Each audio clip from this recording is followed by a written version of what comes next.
All right, joining me now on DIRTRACKR Conversations, the new voice of USAC on FloRacing, Tony LaPorta. And I guess, Tony, I was probably like much of America that was tuning into the first USAC midget race of the season, thinking, you tune in to hear one voice and you hear another voice and you didn't really know it was coming. So the first thought is, who the hell is this guy? So I wanted to have you on the show so we could figure out who the hell this guy is.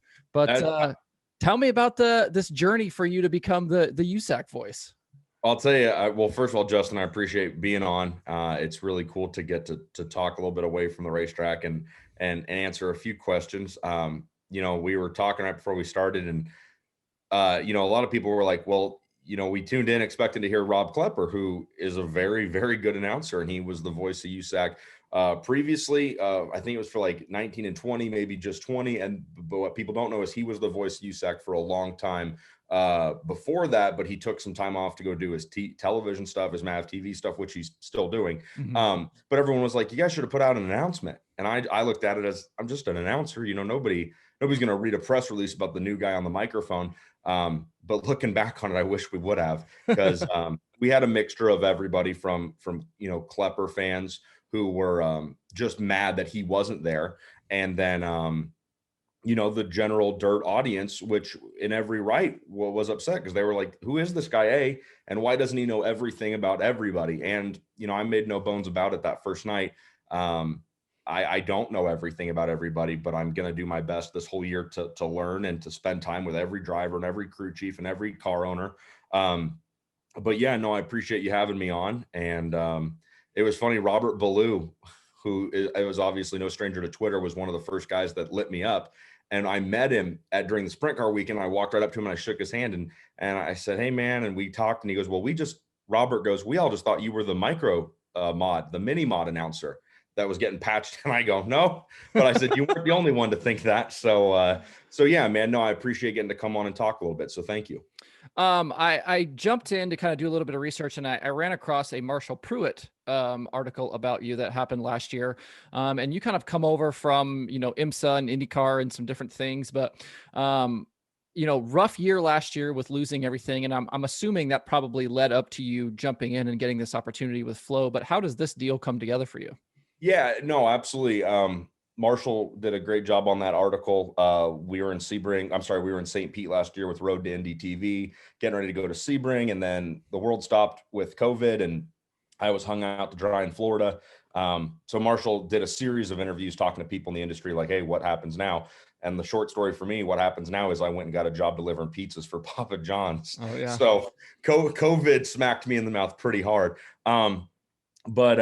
USAC actually didn't come from that at all. This has actually been probably 5 years in the making with USAC. And I know the folks that are listening to this who were bashing me on Twitter are like, there's no way. You have to know something more if this has been 5 years in the making. But the short version of a very long story is in 2016, I got the job as the Road to Indy TV host.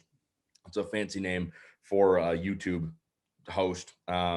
And when I was here in 2016, I got my first job. Let me back up. When I got the job with Road to Indy TV in 2016, I came to Indianapolis for the first time for the month of May. Back then, you had the Grand Prix to start the month and then all the oval stuff. Well, I came and I did the Grand Prix and then they had 2 weeks in the middle until the 500 and all the oval racing. Well, I have a really good friend here who lives in Indianapolis. You probably know him. Everybody in motorsports seem to know him. Chris Wheeler, formerly of Bell Helmets. He's just done everything. Well, Wheeler goes, hey, after the Grand Prix weekend, stay in Indy for a week, cancel your flight. And he ended up going, hey, I've got a job I don't want to do. And I volunteered you. And I said, what is it? And he goes, well, USAC is sanctioning the Purdue E-Prix, which was an electronic go-kart race. Students at Purdue University built, designed, and put on track these electric-powered go-karts. And he goes, they're racing in the infield of the Indianapolis Motor Speedway. I don't want to announce it. I told him you would do it. So I spent 2 days calling electronic go-karts, battery-powered go-karts on this little kidney bean shaped, I don't think it could have been 0.3 of a mile, roval in the driver coach lot at IMS. And when it was over, I turned around and I had Levi Jones and Kevin Miller standing behind me going, hey, you're pretty funny. And I'm like, well, thank you, but looks aren't everything. And they said, hey, our guy Dylan Welch is going to get ready to move on to MRN. And since then, Dylan's done great things. He's on pit lane for NBC with IndyCar with IMSA. Dylan's career skyrocketed after USAC, and they said Dylan's probably going to take off after the 16 season. We need somebody. Are you interested? And we batted the ball around for a little bit, and Kevin Miller made it very clear, hey, if you're going to do this, you need to be available for all 95, 110, whatever it is, days, nights of USAC Silver Crown Sprint Car midget racing. We lost, we got lost in the shuffle, end of 16. I signed a new contract with another group. I re-up with Road to Indy, and Kevin goes, well, if you can't be at all of ours, you can't do any of them. And then, so that just started it. Almost every off season, they either would be looking for somebody, or I would be looking to jump ship from where I was to go to USAC. And we just never lined up. They had Sean Buckley, they had Klepper, they had so many guys revolving in and out of that position. I was signing deals to be at 12 weekends a year with the road course guys, or 10 weekends a year with the Road to Indy guys. And so finally, 2020 ends, and I had lost Road to Indy, and I had lost MX5 Cup, the Mazda Spec Series. And I reached out to Levi, and through, a really casual set of conversations after they got home from the West Coast, he just said, Klepper's elected to not come back. He's going to go pursue, I think he's doing real estate now. And, if you're willing to take on this much work and announcing, you can have it. And I've been wanting this for years. So I didn't even ask what it paid. I just ran right at it. And so I know that I said that'd be a short version of a long story. It probably ended up being a long story, but I've been chasing the USAC guys, and we've been just passing each other for the last 5 winters. And finally it worked out this year. So I'm very, very excited. What's your kind of background look like before that? Had you done mostly road racing stuff in your announcing career? Or had you done circle track stuff? What does that look like? I grew up like everybody else that does this, racing go-karts. I'm from Colorado. That was my first strike, because you don't hear Colorado pop up a lot in big racing arenas, whether it's road course, whether it's ovals. Nothing really comes out of Colorado. And so I grew up racing go-karts, and then when that petered out and I found out I wasn't going to be the next Tony Stewart, I just started announcing the local karting scene. And we were pavement road courses, no oval track racing in Colorado. So from a very early age, I was set on the road course, the sprint karting, the left and right scene. And then that turned into me becoming the national announcer for a bunch of karting series across the US. If people are familiar with Rotax karting, the fun division of BRP, the Sea-Doo, Ski-Doo people, they went out and made a go-kart engine, because why not? I was their national announcer for a few years, and then Road to Indy was a partner of Rotax karting. I got the chance to go to Road to Indy, kind of expose myself to the IndyCar crowd. That led me to meeting the people at IMSA. They had me come over to try out for their public address announcer's position, no play-by-play, no commentary, just PA. At Road Atlanta in 2016, and they ended up offering me their whole WeatherTech schedule. So yeah, for me, it's always been road courses, which I grew up a NASCAR fan. I wanted to go to ovals. I wanted to, do the left turn only thing, but it was always road courses. And the only oval track announcing experience I ever had, and this is, I think, a really funny story, but also maybe an embarrassing one, was we were in Ocala, Florida, of all places. This is proof that God has a sense of humor. We were in Ocala announcing the last weekend of the Florida Winter Tour, which was just a regional winter karting series. And Saturday night, it's the last weekend. We would do 2 weekends at a time, back to back, January, February, and March. So it's March, the last weekend in March. We've been on the road for 14 days now down in Florida. And Saturday night, we had just gotten off all the qualifying and heat races for this go-kart series. I'd been on the mic for probably 7.5 hours, calling everything from 3 carts on track racing to 40 cart fields. And a couple of guys on the tech squad, the older tech guys, go, "Hey, we're going to go to a sprint car race tonight. Are you coming?" And I'm like, "Oh, heck yeah, Bubba. I never get a chance to go see USAC or sprint cars. I'm in. Let's go." Well, we drive right past Bubba Raceway Park, and I'm like, "Wait, what?" And we end up pulling into this tiny little hole, and I wish I could remember their name, but I can't. And we pull in, and like the owners of the track had like a house on the property. It was like a like probably a 2/10 of a mile, 3/10 of a mile little dirt oval. And the tech guys start messing around and tell the owner, hey, do y'all have an announcer? This guy's a national, big time announcer. And it just so happened that night that we were there, their house announcer was sick. So the track goes, yeah, we don't have anybody. We actually have a decent crowd. If he wants to go up, let him. And they were micro sprints. I didn't know what the heck they even were when we got there. And I ended up going into the booth, and I walk in and I go, okay, do you guys have race monitor? Where's my laps? And they go, here's your grid sheet. And I'm like, okay. So I'm standing in there, and like, the lights are flickering, and there's moths everywhere. And I ended up calling all of their heat races, their qualifiers, and 3 out of their 4 main events. I ended up going down on the track doing the feature winner interviews with these guys I've never even met. I'm not trying to say their names. And when it's all over, the owners are like, man, thanks a bunch. And I think they gave me like a 20 and 2 cans of Coors Light. And we literally left before the last feature because me and the tech guys and our race director had to be back at the hotel because we were on track at 7:30 in the morning the next day for the last day of racing. And I got back to the kart track and called the last 8 hours of the championship there.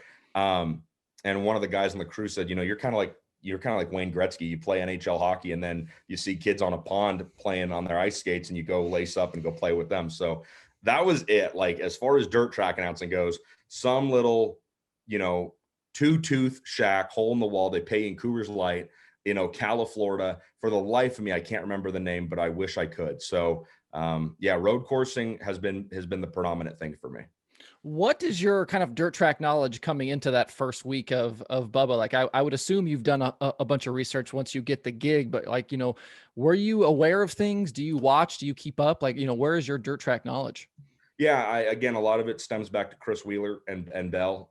He brought me out here when I was doing the Road to Indy thing in 16. I was living in Portland, Oregon at the time, and I was splitting my year between Speedway, Indiana, where he and his wife Rachel lived, and Portland. What were you doing in Portland? The funny thing about Oregon was I'm from Oregon, actually. That's why I ask.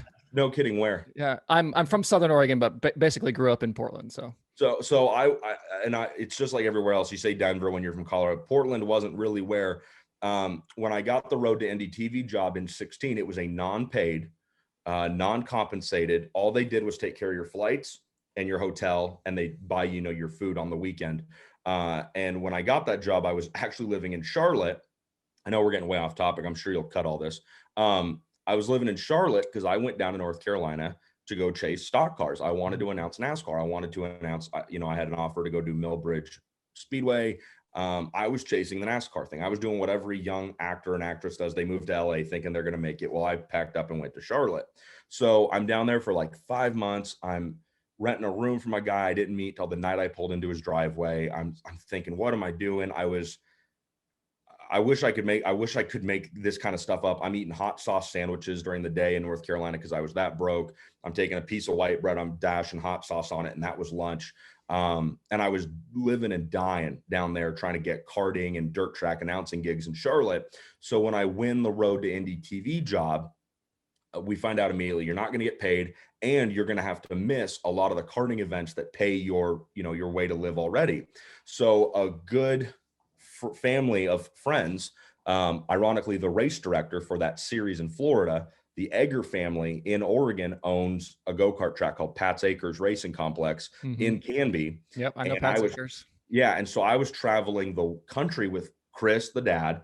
His daughter, Maddie, was our grid stewardess. His oldest son, Cameron, was our head flagger. And the 2 younger boys were mechanics for other teams. And sometimes his wife would do scoring. So they go, listen, we get you're not going to make any money in 16 doing the Road to Indy.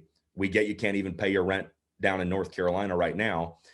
They said, why don't you come to Oregon, move in with us? Everybody but the 16, 17-year-old son had moved out. They have this big house. They said, come live with us. We're not going to charge you rent. They said, work at the go-kart track to make money in the weeks in between, and we'll never bug you. Hey, why aren't you at work? We know you're at IndyCar races. So I lived out in Oregon for 16, my first year of Road to Indy TV, and then 17.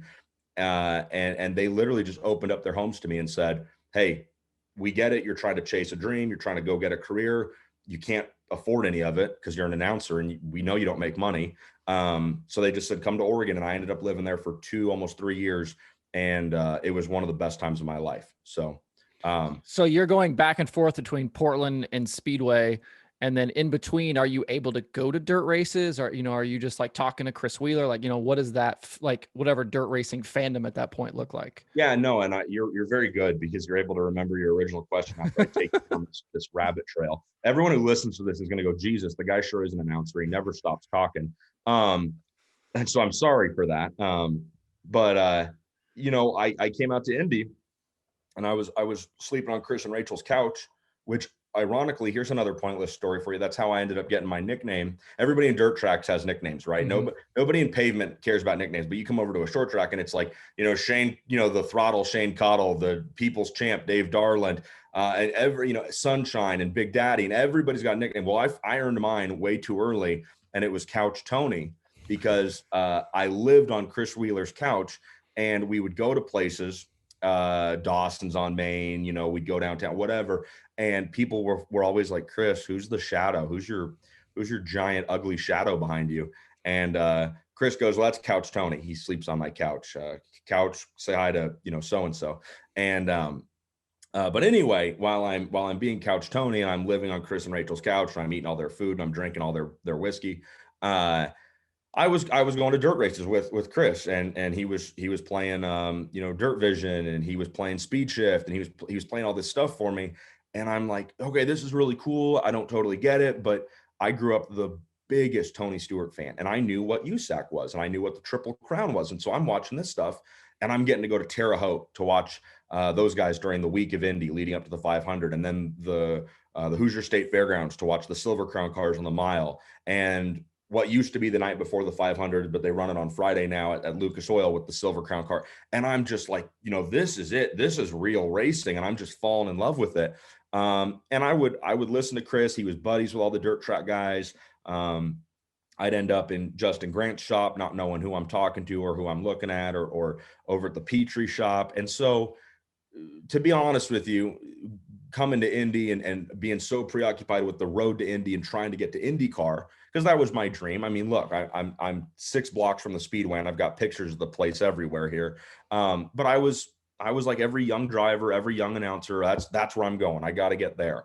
So I paid attention, but I wasn't sitting and watching every single race. I didn't get a Flow subscription until last year.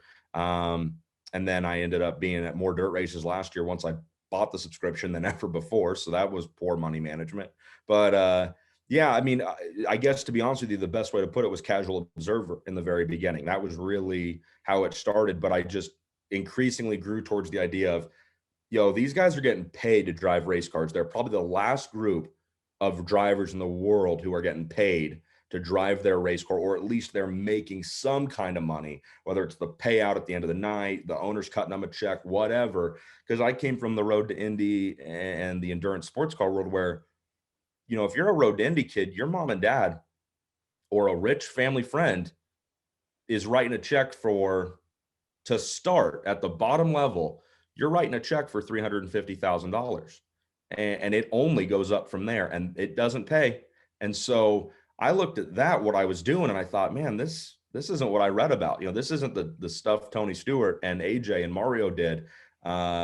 But I could go to sprint races. I could go to USAC shows with Chris and watch these guys do it, and then get up and go to work on Monday. And I'm like, whoa, this is what they talked about, So yeah, that was my baptism into dirt racing.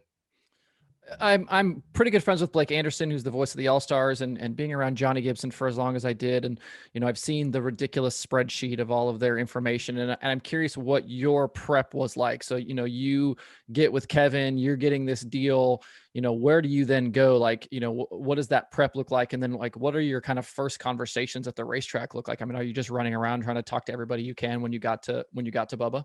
Yeah, truly. And here's the thing about Blake and Johnny. They are, it's corny and it sounds cliche, but they're straight up students of the game, and they're students of racing, obviously, but they're students of announcing. Blake is really good, and you don't get to become Tony Stewart's go-to voice without being as good and as smart and as studious as Blake is. And Johnny Gibson is obviously a consummate announcer. He knows everything. And the thing about Johnny is, you go to a World of Outlaws race where I met him at Willamette County Speedway in Central Oregon, or you go listen to him at Volusia to kick off the season, and he sounds the exact same at every single one of those shows. And it's not just his voice. He says the same things. He, everything about Johnny is like going to In-N-Out. You go to In-N-Out anywhere and it's going to taste the same, look the same, be the same.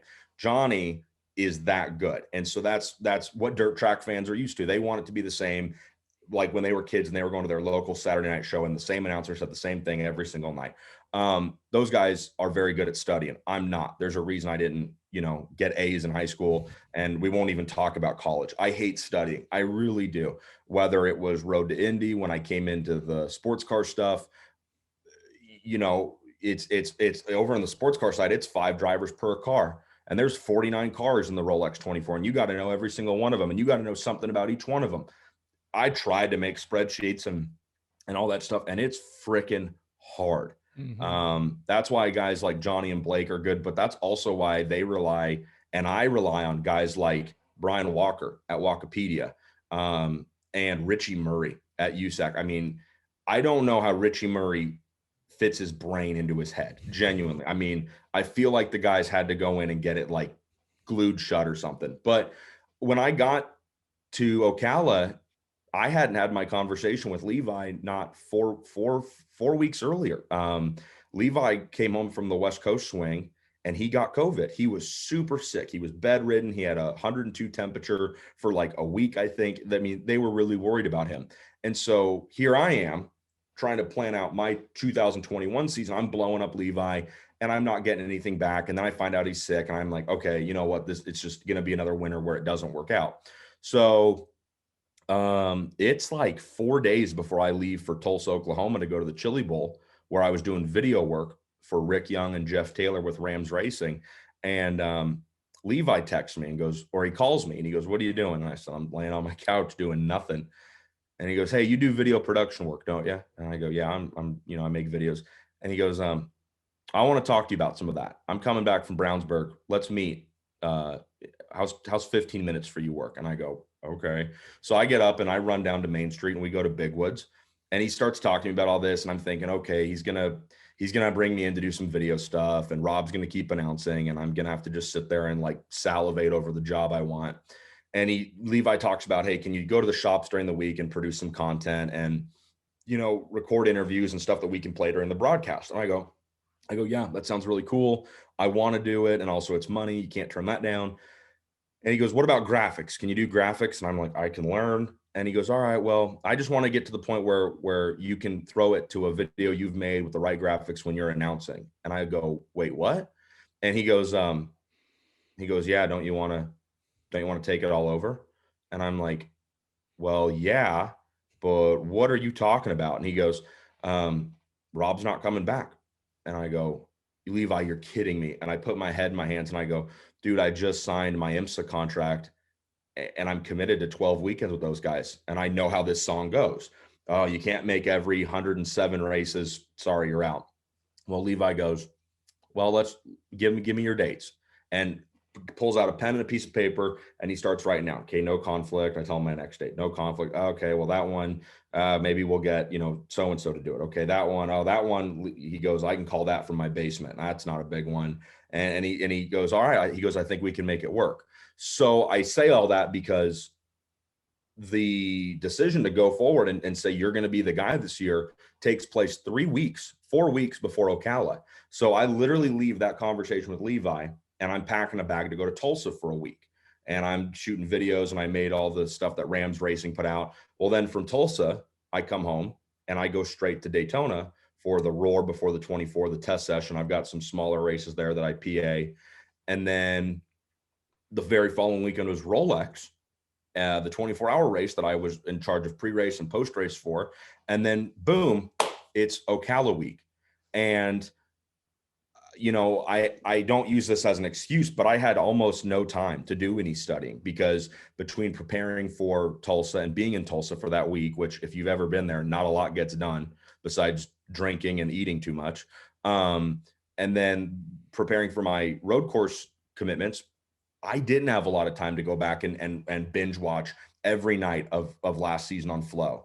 And it came down to Jeff Taylor who's a pretty prolific guy in the industry, coordinating a Zoom call like this with JJ Ailey. And me and JJ sat and BS'd for an hour and a half, talking about everything, learning about everything. Hey, why do you guys do this with your tires? This is so different than what I'm used to. What's the benefit, this and that. And it was really helpful. And then I got to Ocala, and I'm going up to people. I'm going up to guys I know, Justin Grant, Kevin Thomas Jr. I'm meeting guys that I've never really talked to, Chris Wyndham. And the midget weekend went okay. Obviously, it didn't go great. And then just got more and more comfortable. But yeah, for me, it's not about having a spreadsheet, this big and this wide. It's about meeting people and saying, hey, tell me something about you that I can then correlate into this broadcast when you're leading or you're fighting for fifth or whatever. So I'm not as studious as Blake and Johnny. I try to do it a lot more just based on what I can remember by real life conversations. As you kind of get in and start like getting to know people and things like that. And one of the things that I love that you did was the speed dating videos. And like, I would imagine that those were actually kind of probably helpful for you. Like just as much as they were entertainment for us, they were also helpful for you. But is that what we can expect from you is, you're going to do that stuff, and then we're going to get to see you in other videos throughout the season? Yeah, and you're not, you're not wrong. The idea was, and I don't think I edited it. I hate that word. I don't think I put in the opener that I did with the drivers where they all sit down and I go, Mr. Grant, Mr. Kofoid, Miss Bryson, Miss Reimer, how are you? I'm new. I got to learn all you guys, so I decided to do it quickly with speed dating. That was the funny kind of premise behind it, and a lot of those questions, I'm never going to use that in a race. I'm never going to go, oh, and they're going for the lead is Kaylee Bryson. She thinks airplanes are the closest thing to real life magic. No. But more than anything, that was just my way of meeting them. And because it's very difficult, and I don't mean to say, oh, I've got the hardest job in the world, but I challenge a lot of people to just go up to someone they've never met before. They don't know. They're not even sure in a crowded pit area who they're looking for, and go up to them and go, hey, I need you to tell me a little bit of your life story right now, and then I'm going to do it 10 more times and remember it. It's a little bit more technical than you might imagine. And so those speed dating things, I learned video ideas and those videos are edited terribly. I'm not a video editing guy at all. But I learned all that kind of like, hey, we got to get to know these drivers from my time at Road to Indy TV, because nothing against Road to Indy racing, but it's not the most exciting stuff you're going to watch in the world. Nobody wakes up on Monday after an IndyCar weekend and goes, God, who won the Indy Pro 2000 or who won the F2000 race? They care about who won the IndyCar race. But what I learned at Road to Indy TV was, hey, we're not selling racing because it's not that exciting. What we're selling and how we're going to get fans is relatability. We have to make you, Justin, care about Oliver Askew because he's into the same things you're into. And then maybe once you learn he's into those things you're into, you'll go, hey, and he also drives race cars. That's really cool. I want to know more about him. And you're a loose example. We were targeting the like 13 to 18, 19-year-old demographic of kids whose attention span is over in 1, 2, 3, gone. We were targeting them and going, how are we going to get all these 13 to 19-year-olds who don't care about anything to go, hey, I don't even care about car racing, but I like that this kid surfs, I surf, or I like that this kid plays guitar, I play guitar. So the thing I told everybody in Ocala was, go to the fence and watch the racing. Log into Flow and watch the racing. You don't need an announcer. It's so good. You don't need me. You don't need Pat Sullivan. You don't need Rob. You don't need Johnny Gibbs. It's good enough as it is. What you need, because we're not selling the racing here, it's the same thing. We're selling Justin Grant is a 30-something-year-old guy who works on his own race cars. When he's done building his own race cars, then he loads them up into a truck and trailer. Then he drives them 4, 5, 6, 7 hours to the race. He unloads them. He works on them. He races them. He cleans them. He works on them some more. He wins in them. Then he loads them back up, and he's back in that shop Monday through Thursday doing it over and over and over again, just like you and me and everybody else are who hates their job. It's not just, hey, I'm a race car driver. I'm going to fly into Kokomo, get in the sprint car, win, and leave. Guys like Justin and KT and everybody in USAC, they're not just some guy with a helmet and a bag that shows up. They have to do this for a living. And I don't know what you do for income.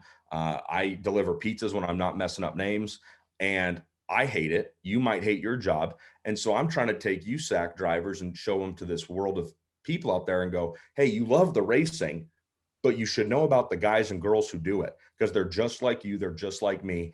And whether it's that they have to do this job and build these race cars and work on them, and they've got their hands in cold brake cleaner in December in Indiana, or it's just that they're into the same kind of music you are, they're into the same kind of food you are, whatever it is, that's the idea behind those videos. So we're just trying to bring a sense of relatability so that you can look at Kevin Thomas Jr. or Tyler Courtney or Chase Stockton and go, hey, I even without the racing, me and that guy would get along for this reason. So that's where that whole thing comes from.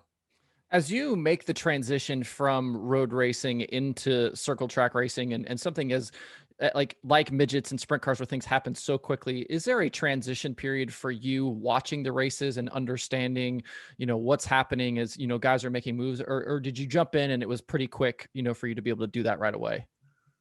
That's a really good question, because the smaller the track you get, the quicker things happen, right? People think, oh God, 230 miles at 230 miles an hour at Indianapolis or 200 miles an hour at Daytona, that must be crazy to call. Well, it's not, because they're doing it around 2.5 miles, and nothing there happens like that. You see it happening for a while. To this day, the most technical and tricky stuff I've ever announced is go-kart racing, because they're on super tight, super narrow, super fast tracks. They're all within this far from each other on the time charts. And anything can happen there. And one guy can make a move and it affects 30 other drivers. Sprint car, midget, Silver Crown racing, very similar to that. So I'd like to think that my speed and my ability to recognize things that are happening is just as good as anybody else out there. But where I fall short is 5 years ago, if you would have come to a go-kart race I was announcing, I could look up and look at 10 kids' helmets and tell you who they all are, where they're from, and something about them. I can't look up on the monitor right now today and look at the front 10 in a sprint car battle or a midget battle and recognize every single one of them and tell you where they're all from and what their parents do, and so on and so on. I think if I get to May or June, yes, then I will be able to. But there is so much that happens. But that's the thing. I was having this discussion on the way home from Florida. Announcing a 40 car field of midgets, or 24 take the green flag in a feature, that's not hard. Anybody could do that, because there's always something happening. What's hard to announce is a go-kart race with 3 carts on track. What's hard to announce is the Rolex 24 when the leaders are all 15 seconds apart from each other and you don't know when they're going to catch up to each other. That is stuff that's hard to announce because there's no action to describe. So sprint car racing and midget racing, I believe, fits my foray, and I believe it fits my forte and style of announcing, because I talk quick, action on track is quick, and there's always something to talk about. So once I get the names and the facts and the stats down, I feel like it'll be extremely comfortable and people will actually enjoy what they're hearing. Let me know, give me an idea about the flow setup. Like, if I remember correctly, the flow setup for you guys is you're not in the tower, you're not in the booth, you're like in the trailer, if I remember Yeah. correctly. Is that right? Yeah. So that's the thing. Is that In more the past. difficult? See, that's again, that's a really great question. And I had a lot of people on social media come to my defense and go, hey, you guys are getting all mad at him. He can't even see the track. And in Ocala, for example, to anybody who was there, to anybody, I mean, every dirt track to a point is the same. You got the track, and then you've got the front stretch grandstands. Well, parked directly behind and underneath the front stretch grandstands is a Sprinter van, just a long, tall, Amazon looking style van. And it's got FloRacing plastered on the side of it and big sliding doors and some antennas and some wires running out of it. Well, if you're getting your nachos and you're heading back to the stands, you don't think anything of it. But then when you slide those doors open, there's about 10 television monitors. There's a stack of computer towers. There's a couple chairs, and there's a few guys in there. And people walk by and they're like, whoa, what's going on in here? So that's where Rob last year, I know Sean Buckley, when he was at USAC, he called from in there, and I call from in there. And so it is tough because I'm not up in the tower, and a lot of people get very upset. It's not like they're just mad at me. They're mad at any announcer who's not simultaneously telling you about the fight for the lead and the fight for the transfer spot in a heat or a B. I can only see what the people watching at home on Flow can see. And I'm torn on whether that's harder or not, because here's what you need to understand. Here's what people watching need to understand is, if you're paying $150 a year for Flow, you want to see the racing and you want to know about what's going on your screen. But if I'm up in the tower and I'm talking about this killer fight for the transfer spot, but the cameras are showing the fight for the lead, you would have you'd have people heading to Austin, Texas, where Flow's headquartered, trying to burn the place down because I'm not talking about what they can see. Sprint car fans, NASCAR fans, I don't care, football fans, it doesn't matter. They don't want you to talk about what they can't see, because it's the ultimate form of disrespect to them for some reason. So we looked at it as, well, you are going to want to talk about what we're showing the viewers, obviously, or you're going to get death threats. So we're going to put you in the van where you can see exactly what's called the program, and that's what's going out to the people watching Flow. And I personally don't have a preference on it one way or the other. I can be up in the booth and watch all of it. I can be in the van. It's a very intimate, it's a very, very comfortable setting. When we get to the Indiana Sprint Week and midget weeks in the middle of the summer, where it's 85, 95 degrees in Indiana, that air-conditioned van with no lights on is pretty comfortable. But it's tough because, yeah, you want to talk about what's going on. And the style of Flow is such that you have a rooftop cameraman who's, following all the cars. He is essentially, for lack of a better term, the director of the show, because what that rooftop cameraman decides to show is what I see. Until I decide to move up to the booth and we redo the entire broadcast where I'm in the booth, I can only talk about what I see on that camera. And, I can't explain to you how mad that makes some people. I've had people on Twitter send me emails, find out, my home address almost, and they're like, well, you should be in the booth. And I go, I don't disagree with you, but here's the problem. Until USAC and Flow are ready to invest all this money, and that's the thing people don't get. This stuff isn't free. It doesn't just happen like that. Until we invest in monitors to put up in the booth with me, and that stuff that we have to tear down and put together every single night. We go from track to track to track to track. What's Sprint Week? 8 races in 9 nights or something crazy like that. We are tearing down complete scoring towers for me to be able to look out the window and tell you about the battle for the lead while looking down at the monitor and then commenting on the battle for the transfer spot, or vice versa. So it comes down to that thing of, you're never going to make everybody happy.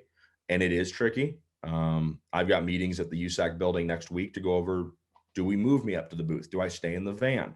But again, you could put me in the van with 10 monitors around me. You could put the van on top of the grandstands and cut a hole in the window, and I could call that and talk about what's on the screen, and somebody would still say, I can hear the air conditioning in the background. So it's tricky, but yes, it is difficult to be somewhere where it's the first time I've ever called something. Well, that's not true, because I called MX5 Cup racing during IndyCar weekends, and we would be in the TV compound half a mile away from the racetrack, and you couldn't see anything there. It was just what the cameras showed you. So yeah, it's definitely tricky. I don't not enjoy it, but I'm always looking for ways to make the broadcast better for the people who pay money to watch it. As you get kind of into and past those first couple of nights at Bubba, and you start getting the tweets and the criticism and things like that, were you prepared for that? Did you think that was coming? Did it surprise you? Like, what was your thought as your notifications start blowing up over those couple of days? Well, I'll tell you this, Justin, if I can, not that I haven't been rambling already, but here's how that whole deal happened in Ocala. So, I get to Ocala and we get through hot laps, and you don't really need to say much during hot laps. You don't need to talk. Sometimes Rob, for example, would just kind of let the cars run, because people just want to see the cars run. Sprint car, dirt track, USAC fans love it so much. When I first showed up, I said, hey, what if we did a pre-race show? What if we ran features like the speed dating stuff instead of showing hot laps? Everybody at USAC was like, no, we can't do that. You will get death threats. People just want to watch the cars go around. And that's fine with me.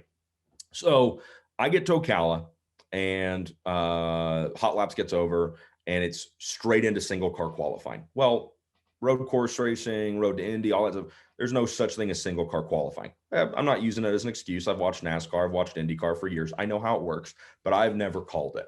So what happened in Ocala was, because everything stemmed from qualifying night 1 of the midgets. That's where everything stems from.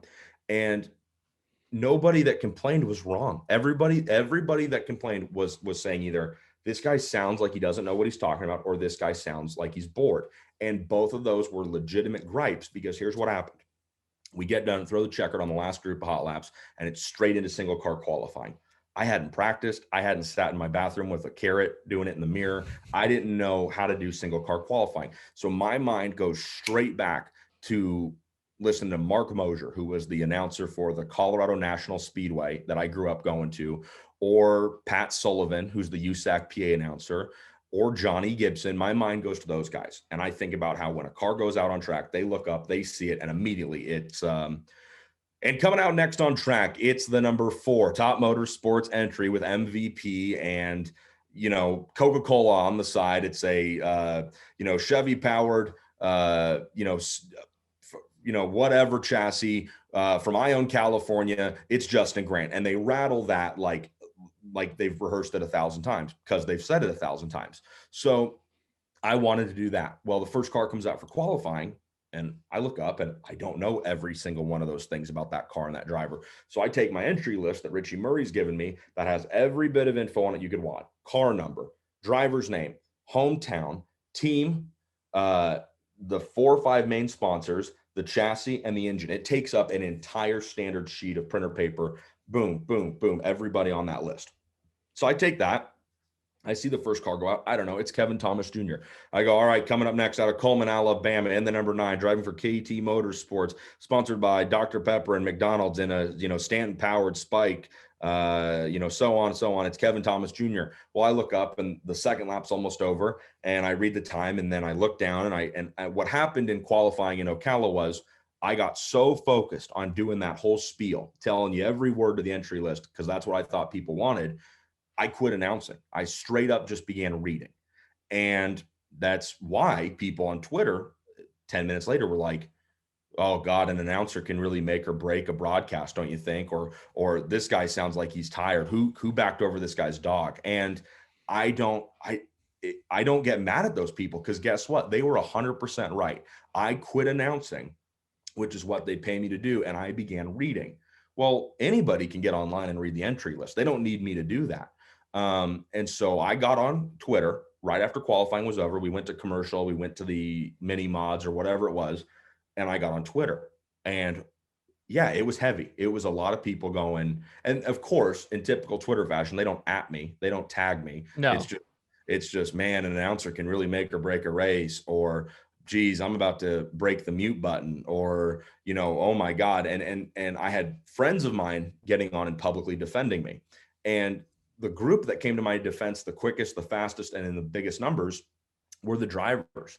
I had guys like Clinton Boyles, like Chase Jones, like Logan Seavey. I had drivers' wives, drivers' girlfriends coming to my defense, because I've known those people. I've hung out with them. They know my situation. And to answer, the other part of your question, what did it feel like? How was it? Was I prepared? Yeah, I went to Tulsa for the Chili Bowl, and I told Jeff Taylor, who's a very good friend of mine. He's someone I look up to a ton. Rockwell Security. He's sponsored almost, it feels like, everybody in the garage at a certain point. If you don't know him, you should. And he told me in Tulsa, he goes, you're going to get there, and there's going to be people who are just mad that you're not Rob Klepper. And you're going to have people that want to tear you down. And I thought to myself, yeah, he's right. And I was like, okay, I'm prepared for that. But it truly is something different when you're getting on Twitter, or you're getting on Facebook, or you're opening up your email account. I mean, that's the one that blew me away, was people were finding my business website. They were getting my email address, and they were writing me page-long emails about what they didn't like, about what I need to do. And again, I don't want to make it out like I had 1,000 notifications and they were all telling me to quit. The split was, the very first night, the split was probably 50-50, maybe a little bit more towards the negative side. But I got into my groove after qualifying. And again, I don't want to be boastful or cocky or anything, but I think that I'm a good race announcer. I'm not a good qualifying announcer. I'm going to get better. But I went to the hotel Friday night after the midgets got suspended with 17 laps to go, waiting to pick it back up Saturday. And I felt very deflated. I thought, man, what am I doing? Like, did Levi make a huge mistake? And I'm texting Levi and Spridge, and I'm telling him, you guys, I'm sorry. I'm going to work on this. It's going to get better. And those guys are like, from what we heard, you don't need to worry. They said, let us pull out the emails from the first night Klepper took over, the first night Chet took over, the first night so-and-so took over. And they said, let us show you all the people that wanted them to get let go. Okay, you're in the same spot. And yeah, it's shitty because all of us will jump to social media and say something we don't like about the president, about local politicians, about an actor, an actress, an athlete, whatever. But I definitely learned that being on the other side of it, it's crazy. And when people can tell you what they think and it goes straight to your pocket, it makes you want to get better, because those people pay a lot of money to watch Flow, and I don't want them to not enjoy their broadcast. I want them to love that racing as much as I do, because I firmly think non-wing sprint car, midget, Silver Crown racing is the best stuff you can watch in the US today. So I want those people to enjoy it. And all I asked that first weekend was stick with me, help, get through sprint cars with me. And then let's get to April where I'm doing this every weekend. And if it's still terrible, fine. I'll go to Levi and Kevin and give them their money back. But confidently speaking, not to be cocky, I don't think people are going to get that upset anymore. I think I've worked on things I need to work on. I think I've abandoned you have to read the entry list word by word by word, or you have to memorize the entry list. When guys went out for sprint car qualifying the next weekend, it was just, all right, hey, here comes last year's Silver Crown Series champion, Justin Grant. He's back with Top Motorsports for another season. He's running the Triple Crown this year. And I fell back on the stuff that I knew about them. So, yeah, the Twitter backlash was stronger than I expected. But the thing that I tell everybody is I've announced stuff and I've been a part of race series where there's either no fans, it's just mom and dad and friends of the drivers, or I've done stuff like public address announcing for IMSA where I'm just reading a script. There's no reason for a fan to get upset or mad. So to come to something like USAC where the fans are so passionate about their racing that they'll pick apart anything, it's genuinely actually kind of a nice change, because I'd rather have people boo and tell me I suck and hate me than not care at all about what I'm doing. Because you put too much time, you don't sleep, you don't live a healthy lifestyle to do this, and for no one to care is a real letdown. For someone to go, you're not as good as the last guy, you're not as good as that guy, you're not as good as the next guy. That's fine, I can take that. It's just a welcome change to have people give a damn about what you do. You're getting ready to sit and watch a boatload of racing all summer long. You got to see quite a bit of good racing in Ocala. What are you excited about this year? What drivers are you looking for? What tracks are you excited to get to? I can't wait for the weeks, the Indiana Sprint Week and the Indiana Midget Week. I'm pretty bummed out right now, because if Levi would have gotten a hold of me 3 days earlier and had the conversation we had, I wouldn't have signed my IMSA deal, because I still have 11 weekends with those guys. And some of those races fall on USAC conflicts. And so for everybody that hated me in Ocala, the good news, you'll get a break, because I do have to miss a few weekends because contractually I'm obligated to be at these sports car races, which, I wish I wasn't, but I know like I have to miss, I think the first night or maybe 2 nights, depending on how the flights work out, of Indiana Midget Week. But to get to do the grind of Indiana Sprint Week, I'm looking forward to that like crazy, to go up to the East Coast, the Northeast in April, and do a race every night there. It's not as long as Sprint Week or Midget Week, but I think we have like 4 nights in a row up in the Northeast, and then come straight back to Terre Haute or Kokomo. It's the grind for me, because, you grow up and you romanticize NASCAR, and those guys are on the road 36 weekends a year.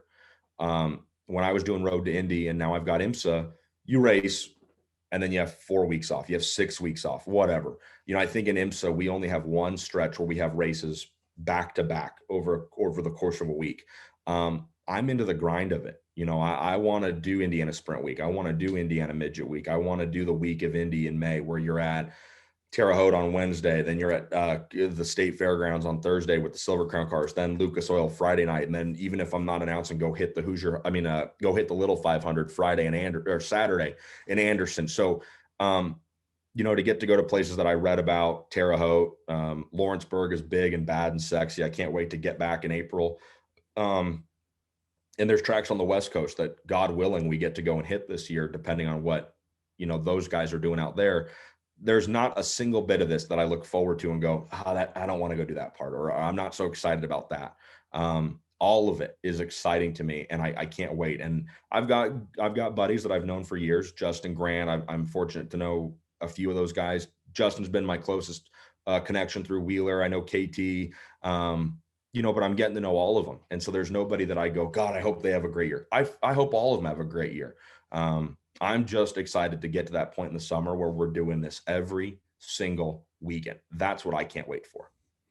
Well, cool. Well, I will certainly let you go. I've kept you here for over an hour at this point, but it has not been you. It has not been you keeping anybody. I'll tell you, I feel really bad. People are going to turn this on and go, Jesus, does this guy ever stop? I really appreciate it. And I think as a guy yourself who came from the world of outlaws and all the other stuff you do, you can probably relate to that grind. And maybe you're sitting there going, hey, you're going to get halfway into it and really regret it.